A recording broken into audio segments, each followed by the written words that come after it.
Sir എപ്പോഴാണ്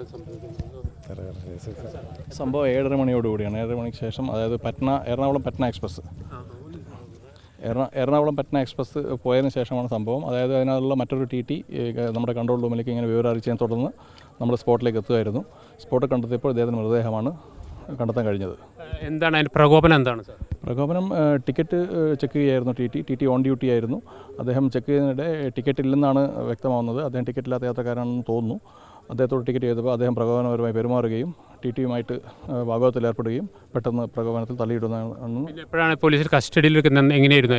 നമ്മൾ വിവരം കിട്ടിയ ഉടനെ പാലക്കാട് വിവരം അറിയിക്കുമായിരുന്നു. അങ്ങനെ ട്രെയിൻ അവിടെ എത്തുകയും ആ സമയം തന്നെ RPFും GRPയും ട്രെയിൻ അറ്റൻഡ് ചെയ്യും. പ്രതിയെ അവിടെ നിന്ന് കസ്റ്റഡിയിൽ എടുക്കുകയുണ്ട്. വിനോദ് ടി സ്വദേശം എവിടെയാണ്? സ്വദേശം എറണാകുളമാണെന്ന് അറിയാൻ പറ്റിയത്. എത്ര വർഷമായി സർവീസിലൊന്നും ധാരണ? സർവീസ് 20 വർഷത്തിൽ കൂടുതൽ സർവീസ് ഉണ്ട്. പ്രതിയെ ഒന്ന് കൊണ്ടുവരുന്നുണ്ട് അങ്ങോട്ട്?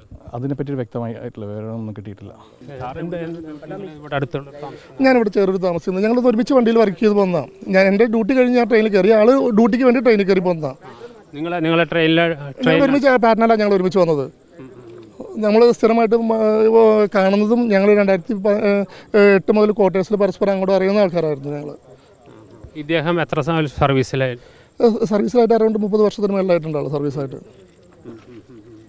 ഇപ്പോൾ നിങ്ങൾ ഇതിനു മുൻപ് അദ്ദേഹത്തെ കണ്ടിരുന്നു? ഇന്ന് കണ്ട് ഞങ്ങൾ ഒരുമിച്ച് വർത്തമാനം പറഞ്ഞു പോകുന്നതാ. ഏത് സ്റ്റേഷനിലാണ് ഇങ്ങനെ, ഏത് ഏരിയയിലാണ് ഇങ്ങനെ വർക്ക് ചെയ്യുന്നത്? ആളുടെ റൂട്ട് തൃശ്ശൂർ മുതൽ എറണാകുളം മുതൽ ഈറോഡ് വരെ. അപ്പോൾ ഇദ്ദേഹം എവിടെ നിന്നാണ് കയറിയിട്ടുണ്ടാവും? എറണാകുളത്ത് നിന്ന് ബോർഡിങ് ചെയ്യും. ട്രെയിൻ സ്റ്റാർട്ട് ചെയ്യുന്ന സമയത്ത് അവിടെ നിന്ന് കയറും. അത് കഴിഞ്ഞ് പാസഞ്ചർ ചെക്ക് ചെയ്യും. അങ്ങനെ ഉണ്ടാകുന്നത് സാധാരണ രീതിയിൽ. ഇഷ്ടംപോലെ അണ്ടർസ്വേർഡ് ടിക്കറ്റ് അല്ലെങ്കിൽ ടിക്കറ്റ് ലെസ് ആൾക്കാരുണ്ടാവും. അവർക്ക് ഇവർ എക്സസ് പേയ്മെൻറ്റ് എടുത്ത് കൊടുക്കും. ഇതെന്താ സംഭവിച്ചാൽ നമുക്കറിയില്ല.